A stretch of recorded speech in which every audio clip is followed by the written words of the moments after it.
अब बच्चों देखते हैं सबसे पहले क्या है, रिजिड बॉडी क्या है। एक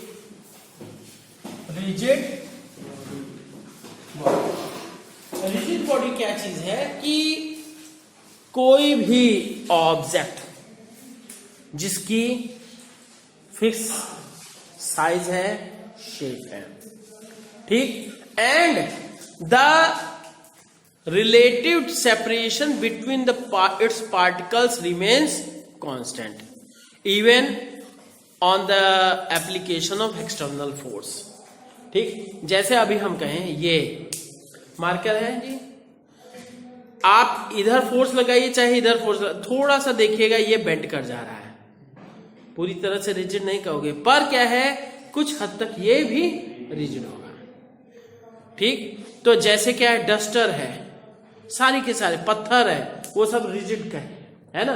तो पर क्या है, ये रिजिड क्यों, ये है रिजिड पर क्या है कुछ एक लिमिट तक, क्योंकि ऐसे ही हम मोड़ रहे हैं तो इसके बीच में, इसके कॉर्नर्स के जो पार्टिकल्स होंगे उनके बीच की सेपरेशन मोड़ने से क्या होगा, कम हो जाएगी। ठीक है, अब ये मत कहिएगा सर अगर गर्म कर देंगे तो तब सब वो रिजिड की बजाय वो क्या है, लिक्विड हो जाएगा, वो अलग मैटर। ठीक, तो अब क्या है, रिजिड बॉडी क्या है, अब बॉडी विच है फिक्स्ड, क्या है जी फिक्स, क्या है, a body which has fixed shape and size. ठीक, ये the separation between particles, between its particles remains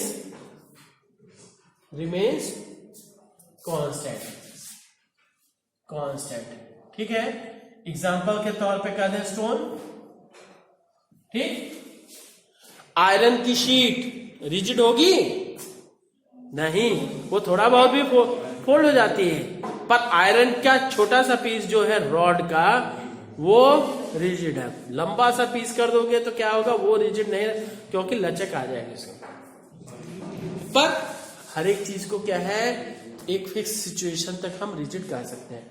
हाँ, ऐसे क्या कहें, ह्यूमन बॉडी रिजिड है नहीं। ठीक है, हमारी बॉडी के मतलब इस हाथ के पार्टिकल में और इस हाथ के पार्टिकल दोनों के बीच की डिस्टेंस तो हमेशा चेंज होती रहती है, पर हाँ ये जरूर है कि हमारे बॉडी का क्या है, यहां से यहां के बीच का पोर्शन रिजिड होगा, पर बशर्ते कि आप ये ध्यान रखिएगा, ये मत कहिएगा कि सर फिंगर चुभाने पे क्या है वो तो रिजिड नहीं है ना, उसको हम निग्लेक्ट कर रहे हैं इसलिए कह रहे हैं। ठीक है, तो अब क्या है, हाँ नेक्स्ट बात करते हैं क्या कि सिस्टम किसे कहते हैं, system of particles. System of particles का सिस्टम क्या है, it is the collection of number of particles which interact with each other. It is the collection of number of particles which interact with each other, वो एक दूसरे से interact करता है। ठीक है, वो एक दूसरे से इंटरेक्ट करता है। और बच्चों जान लीजिए कि टोटल इंटरनल फोर्स, क्योंकि सब पार्टिकल्स एक दूसरे से इंटरेक्ट करते हैं, तो total internal force of an isolated system will be 0। क्योंकि भाई जैसे अब एक एग्जांपल मैं दूं कि नाव पे बैठे हुए हैं हम, ठीक, उसी नाव पे निधि को बैठा, मान लीजिए निधि बैठी हुई है, अब नाव को वो चलाना चाह रही है, नाव को क्या नाव के अगले सिरे पे ही वो बम्बू लगा के उधर तान रही है और खुद वो पीछे खिसक रही है, और क्या है बाद में कोई, और नतीजा क्या निकलेगा, नाव क्या आगे जाएगी, नहीं जाएगी, क्योंकि जिस बांस से बम्बू से क्या है हम आगे की तरफ ढकेल रहे हैं तो उतना ही फोर्स तो हमारी बॉडी से पीछे की तरफ लग रहा है, रिजल्टेंट 0। तो फिर मानसी बोलेगी कि नहीं, इसको क्या है हम ढकेलते, मानसी हल्का सा हाथ देगी तो तुरंत क्या उसकी नाव चली जाएगी। Is that clear? That is the वो इसका मतलब क्या हुआ, total internal forces, total internal forces, total internal forces of an isolated system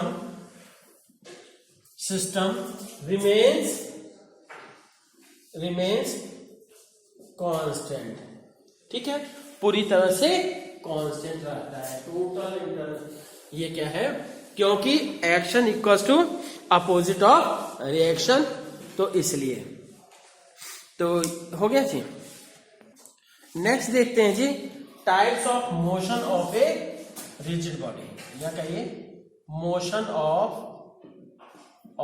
a rigid body.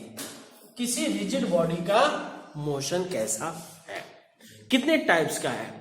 There are 3 types of motion. ठीक, फर्स्ट हम कहेंगे pure rotational, pure translational motion, pure translational motion.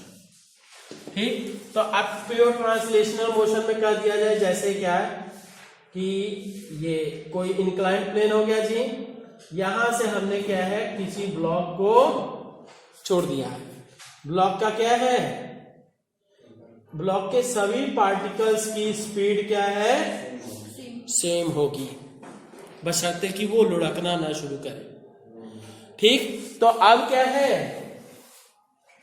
ये translational motion मतलब कि change in its position, position में change, और motion का मतलब पोजीशन में चेंज हो रहा है कि, तो अब क्या है, in this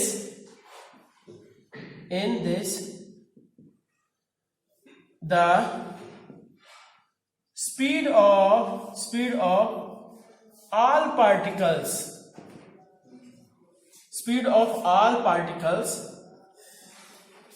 pure translational motion में क्या है, in this speed of all particles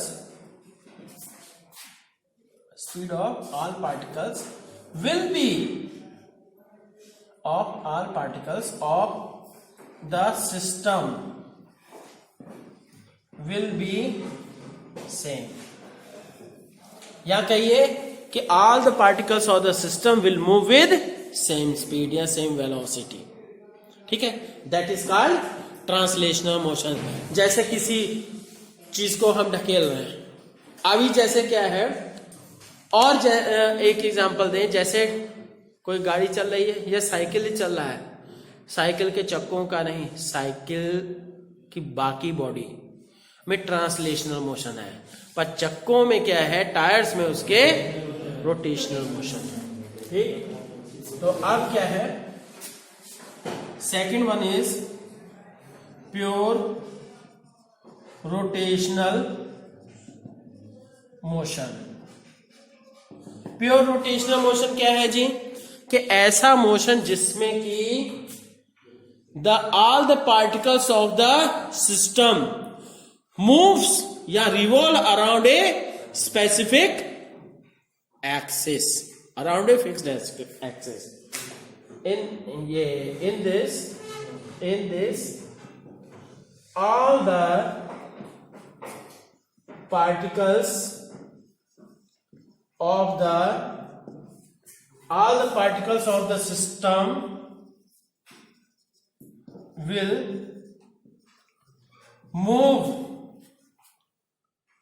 revolve, कहिए revolve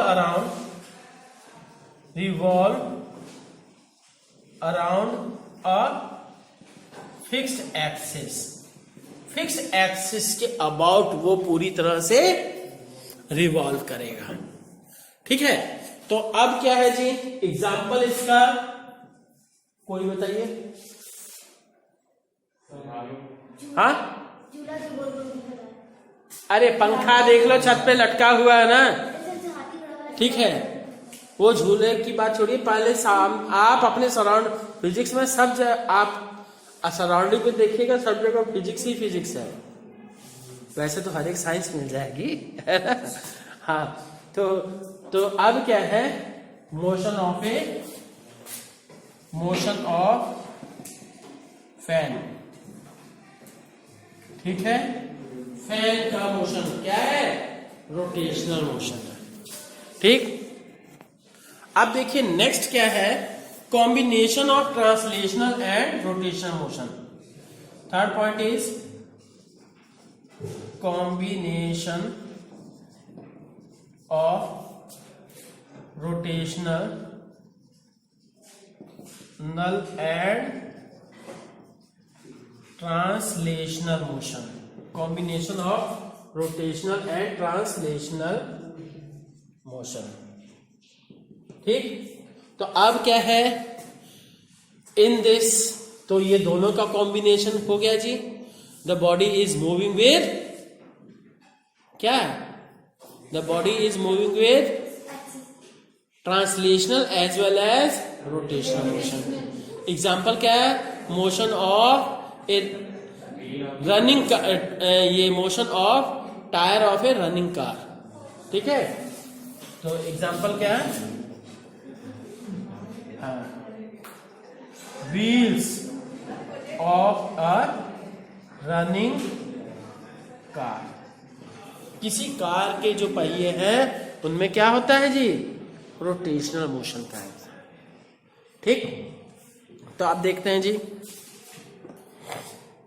अच्छा इसका फिगर भी देख लीजिए, जैसे जी क्या है, किसी इंक्लाइंड प्लेन पे चाहे आप स्ट्रेट कहिए, ये पहिया है तो ये तो ऐसे एक्स रिवॉल्व करेगा, ठीक है, ये रोटेशनल मोशन हो गया, और इसका क्या है, ये ट्रांसलेशनल मोशन। ट्रांसलेशनल मोशन हर एक पार्टिकल करेगा, पर क्या है, रोटेशनल मोशन भी, पर सेंटर ऑफ मास हाँ ट्रांसलेशनल मोशन। ठीक, what is the centre of mass, it is a point related to a body at which whole its mass is assumed to be concentrated. It is a point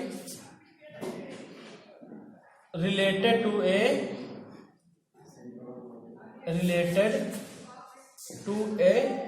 body at which its total mass is assumed to be concentrated. पूरा का पूरा मास जो है concentrated माना जाता है। Clear, तो अब बात कर रहे हैं जी कि और पूरी बॉडी के पूरे सिस्टम पे लगने वाला फोर्स ऐसे अपीयर होगा कि such that it is acting at the centre of mass. ठीक, the force acting at whole system will appear as it is acting at this point. ठीक, और ये जरूरी नहीं है कि सेंटर ऑफ मास बॉडी के अंदर ही हो,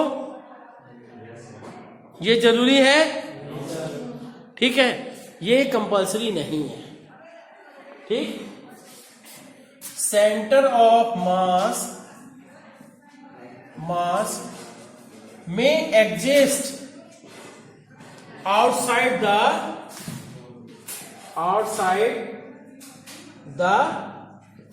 बॉडी के बाहर भी एग्जिस्ट कर सकता है। कोई ऐसा एग्जाम्पल बताइए कि जहां, हाँ, जैसे एल शेप, ये बोल रहा है, ठीक। इसका क्या है, सेंटर ऑफ मास यहां कहीं दोनों के हिसाब से इधर कहीं एग्जिस्ट करेगा। इसी तरह से हम कहें रिंग है, रिंग का सेंटर ऑफ मास इसके सेंटर पे होगा जो कि खाली स्पेस है, ठीक। तो ये चीज, हाँ। अब ये एक चीज और बात करते हैं जी, सेंटर ऑफ मास निकालने का एक सिंपलेस्ट तरीका बताते हैं, ठीक है। सेंटर ऑफ मास निकालने का एक सिंपलेस्ट तरीका, जैसे क्या है, हमने ये ऑब्जेक्ट को सस्पेंड कर दिया, यहां कील ठोक दिए, पूरी तरह से फ्री कर दिए। अब क्या करना है कि इसका आपको क्या है, सेंटर ऑफ मास निकालना है। अब बहुत बच्चे देखते होंगे कि ऐसे रख के घुमाते हैं, पर मैं नहीं घुमा पाता हूं, वो अलग बात है, ठीक है। ऐसे रख के क्या है, घुमाते हैं, बड़ी तेज स्पीड से घूमता है, बस खाली क्या है, सेंटर ऑफ मास पॉइंट मालूम होना चाहिए। सेंटर ऑफ मास निकालने के लिए क्या है, सबसे पहले तो हमने ऑब्जेक्ट को ऐसे हैंग कर दिया है, और फिर इसी पॉइंट से हमने क्या है, एक कुछ बॉब, ये तो सिंपल पेंडुलम होगा, कोई भी स्टोन वगैरह लेके धागे से बांध दीजिए। तो अब क्या होगा जी, जैसे ही ये लाइन है, उसी लाइन के अक्रॉस आप लाइन ये खींच रही है, ठीक। अब कोई दूसरा पॉइंट लीजिए, अब कोई दूसरा पॉइंट लीजिए जी, फिर उस पॉइंट से भी ऐसे ऑब्जेक्ट को हैंग कर दीजिए, फ्रीली सस्पेंड रहना चाहिए, और फिर से आपने क्या है, ऐसे कर दिया, ठीक है, फ्रीली सस्पेंड है ना। तो अब क्या है, यहां से देखिएगा, ये हो गया जी, ये अब फिर से आपने लाइन खींच दी। Now you can say this point of intersection will be centre of mass, अरे हो, ठीक। This point of will be centre of mass, इसी पॉइंट पे ही देखिए मैंने रखा था यहां, ठीक। और ये रिजिड बॉडी के केस में ही निकाल सकते हो। अगर क्या है, कोई वो लूज बॉडी होगी तो उस पे वो नहीं, जैसे बिल्कुल ये तो कवर लगा हुआ है इसलिए हो गया, नहीं तो लूज कॉपी होगी तो उस पे नहीं हो सकता, ठीक। तो अब इसी तरह से ये हो गया जी, सेंटर ऑफ मास निकालने का हमने किया। अब देखते हैं centre of mass of two particle system. Centre of mass of two particle system, two particle system का centre of, two particle system की सेंटर ऑफ मास की बात करते हैं जी। तो मान लेते हैं जी, ये क्या है, ये एक्स और वाई एक्सिस हो गया, ठीक। और ये क्या है, कोई सिस्टम है दो पार्टिकल्स का, ये हो गया मास m1, this one is the mass m2, और फिर इसके बाद क्या है, m1 का पोजीशन वेक्टर क्या है, सुनिए, m1 का पोजीशन वेक्टर क्या है, this one is the r1, और m2 का पोजीशन वेक्टर है, this one is the r2। तो अब दोनों के, ये तो सिंपल सी बात है, दोनों के बीच में ही सेंटर ऑफ मास एग्जिस्ट करेगा, और सेंटर ऑफ मास का मान लेते हैं this is the C is the centre of mass, और इसका पोजीशन वेक्टर हो गया R C M. Is that clear? R C M से हमने डिनोट कर दिया है, ठीक। तो अब सुनिए, अब इसके साथ ही एक्सटर्नल फोर्स इसके ऊपर लग रहा है, M1 के ऊपर एक्सटर्नल फोर्स लग रहा है F1, और M2 के ऊपर एक्सटर्नल फोर्स लग रहा है F2, ठीक हो गया जी। अब क्या है जी, यहां पे लिख भी दें कुछ थोड़ा सा, ये दिखाई तो RCM is the position vector of centre of mass, ठीक। R1 position vector of M1, R2 क्या हुआ, पोजीशन वेक्टर ऑफ M2, ठीक। और फिर साथ में क्या है, F1 external force on M1 और F2 क्या है जी, एक्सटर्नल फोर्स ऑन M2, ठीक। और साथ ही साथ क्या है, F1 स्मॉल f1 क्या कर देते हैं, हाँ, small f1 and small f2 are, अब क्या है, F1 and F2 are internal forces, ठीक। अब देखिए क्या होगा कि अब देखते हैं क्या कि इसके कारण से टोटल नाउ वेलोसिटी ऑफ ये फॉर M1 कर लेते हैं, M1 के लिए V1 will be equal to dr1 by dt, ठीक। वेलोसिटी का तो यही ना, एंड ये अब क्या है, मोमेंटम क्या हो जाएगा, P1 will be equal to m dr1 by dt, clear. इसी तरह से फॉर M2 के लिए वेलोसिटी क्या हो गई जी इसकी, ठीक है, तो वेलोसिटी क्या हो जाएगी, तो that will be equal to dr2 by dt and P2 will be equal to, हाँ, P2 will be equal to क्या, यहां पे M1 होगा ना, M2 dr2 by dt, clear. ये चीज हो गई जी, है ना।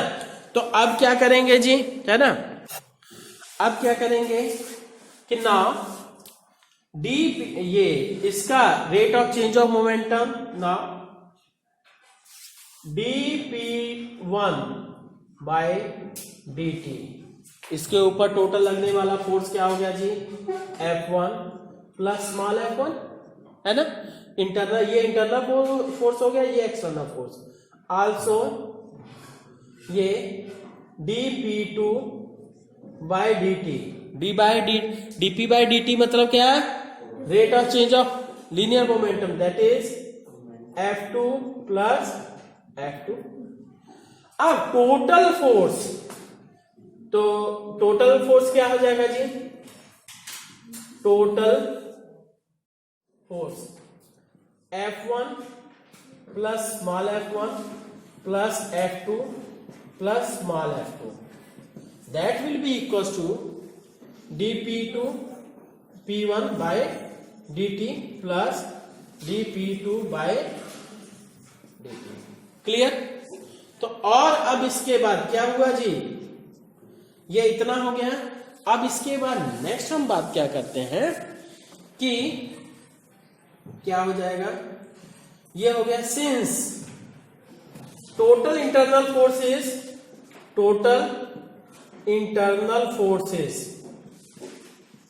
क्या होता है, 0 होता है, सो आप कह सकते हैं F1 प्लस F2 क्या हुआ जी, दैट इज इक्वल्स टू 0। तो अब क्या है, देन नेट एक्सटर्नल फोर्स, तो ये d, तो आप कह सकते हैं dp1 by dt plus dp2 by dt equals to F1 plus F2, that is equals to F external total external force, चाहे पार्टिकल 1 पे लग रहा है चाहे पार्टिकल 2 पे लग रहा है। तो अब आपको डिफिनेशन से पता है, थोड़ा सा हम अब आपको पता होगा कि बाय डिफिनेशन क्या है जी, F एक्सटर्नल इक्वल्स टू क्या, M1 total mass into differentiation, double differentiation of RCM, ठीक है। मतलब ये तो हो गया, this will be the acceleration, है ना, this will be the acceleration, ये हो गई। आल्सो इस इक्वेशन से क्या आ रहा है, एफ एक्सटर्नल इक्वल्स टू यहां से हम क्या निकालेंगे जी, ये D by D T of M1, ये M1 और D by D T of R1, यही ना। एक मैं स्टेप बीच में से चलू को, जरा स्टेप बीच में से ना गायब करूं, otherwise you will be confused. यहां पे क्या है, P के स्थान पे M1 V1 plus D by D T of M2 V2, ठीक।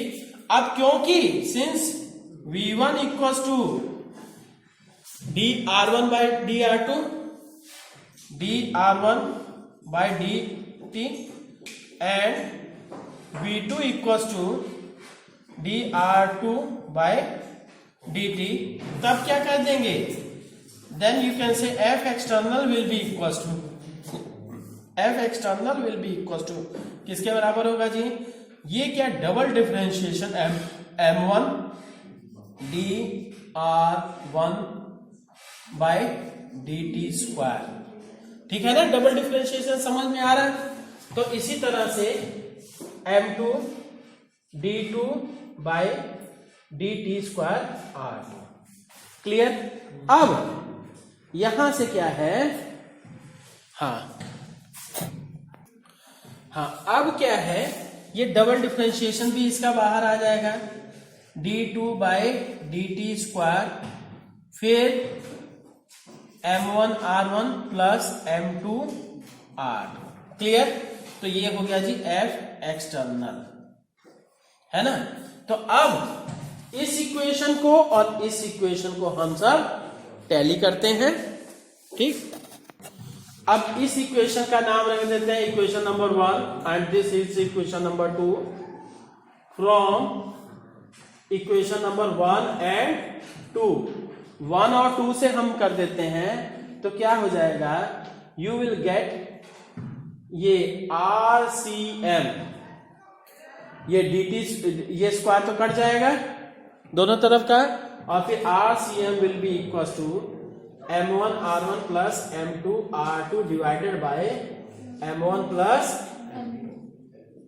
इज दैट क्लियर, ये चीज होगी, ठीक। अब इसमें क्या है, कुछ स्पेशल पॉइंट्स की बात करते हैं हम सब। अब देखते हैं कुछ स्पेशल पॉइंट्स क्या है जी। फर्स्ट देख लीजिए, फर्स्ट पॉइंट, इफ ये क्या है, ये M1 इक्वल्स टू M2, दोनों मासेस बराबर हैं, तब क्या हो जाएगा जी, that is equals to M, you can say, then RCM will be equals to R1 plus R2 by 2। मतलब ऐसी सिचुएशन में अगर दोनों पार्टिकल्स का मास बराबर है तो सेंटर ऑफ मास दोनों के बीच में एग्जिस्ट करेगा, ठीक। अगर क्या है, दूसरा point, if RCM is equal to 0, अगर सेंटर ऑफ मास को हम 0 पे मान लें, ओरिजिन पे मान लें, तब क्या होगा जी, तो then you can say M1 R1 plus M2 R2 by M1 plus M2 equal to 0, तो हम कह सकते हैं, हाँ। अब क्या है, अगर बराबर हो गए तो यहां से क्या हो गया जी, M1 R1 plus M2 R2 equal to 0, फिर इसके बाद, ठीक, फिर इसके बाद क्या हुआ, यहां से M1 R1 will be equal to minus M2 R2। Here इससे क्या कंक्लूजन निकला, निगेटिव साइन शोज दैट एक अगर ओरिजिन के लेफ्ट साइड में है तो दूसरा राइट साइड में होगा, ठीक, अपोजिट साइड। और दूसरा क्या है, मास और पोजीशन दोनों का मल्टीप्लिकेशन बराबर होगा दोनों में। मतलब क्या है कि जो हैवियर है वो सेंटर ऑफ मास के नजदीक होगा, जो लाइटर है वो सेंटर ऑफ मास से दूर होगा। या कहिए centre of mass will exist near to the heavier body. ठीक है बच्चों, ओके, थैंक यू।